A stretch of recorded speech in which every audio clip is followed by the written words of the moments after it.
Greetings, Sensei Paul here, making this video on how to train. It's very important to realize that when you train, you can train anywhere, whether it's in a confined space or outdoors or in a dojo. You should not stop training.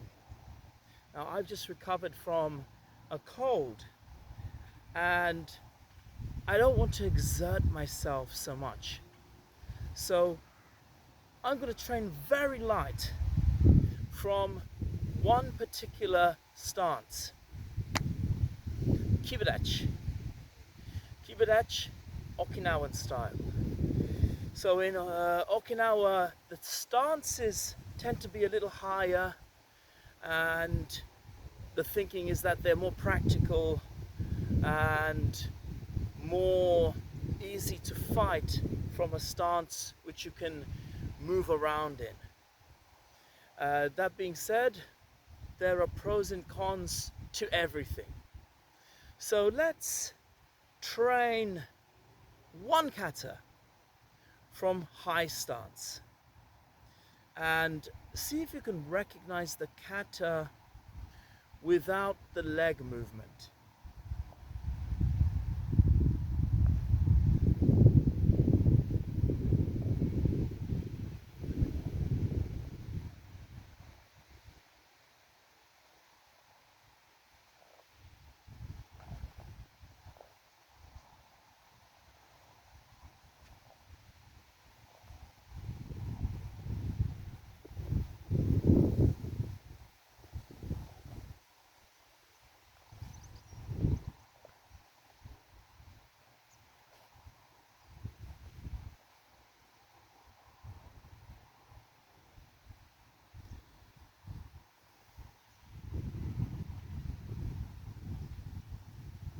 So you can see there were a series of blocks, strikes, and of course I've not done the strikes and the blocks at the perfect angle because I'm stationary.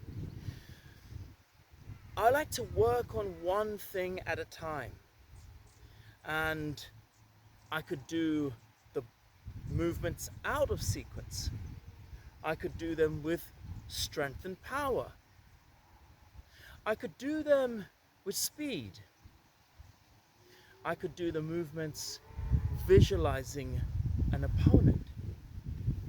Or when you get to a certain level, when you get to black belt, brown belt even, you can really start to visualize realistic attacks and modify the movements accordingly.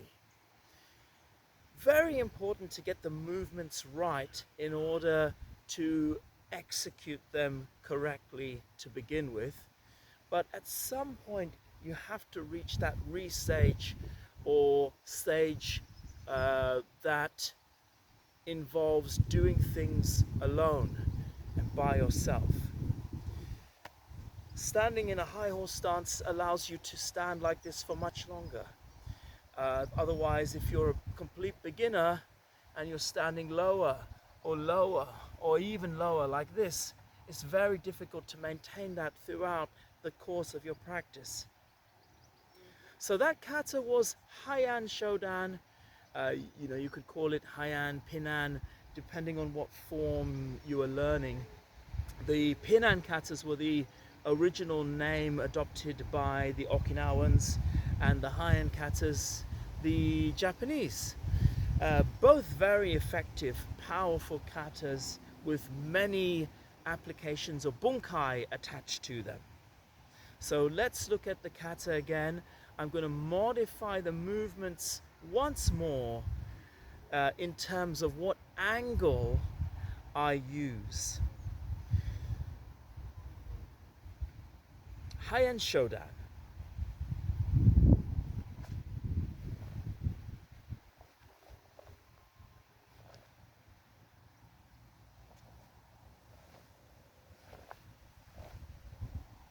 Notice when I make this block, I'm not sure if the camera is picking it up at this angle here, your block must cut into a strike.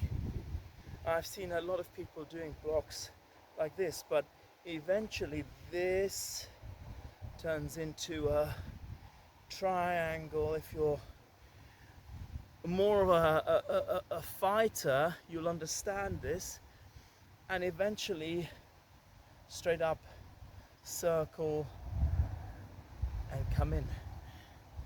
Always think of how you will apply these techniques in fighting or kumite or real street self-defense.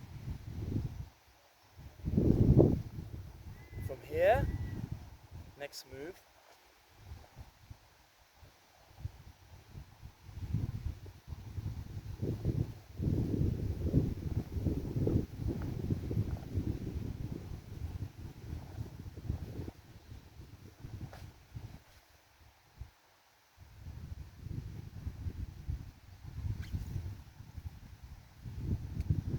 finally, it's about using your whole entire environment for training. And so I'm going to do High-End Shodan one more time on this incline, just for completion with leg movement. Okay, so train either hard, fast, slow, or full speed and power. I'm just going to go slow for the purpose of allowing you to take in the best from this session. High-End Shodan.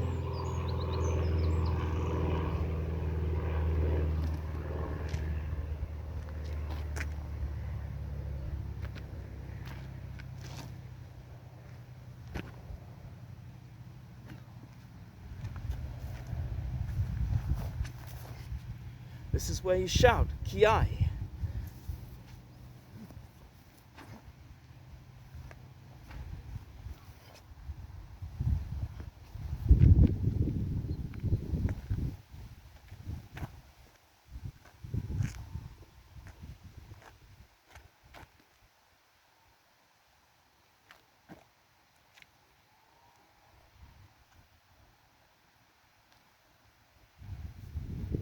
So it's always a good idea to train in a new environment, as I said, and it's always a good idea to train without your gi. I do a lot of videos without a traditional karate gi, kung fu outfit, or my usual black gi. Train hard, and I'll see you in the next video.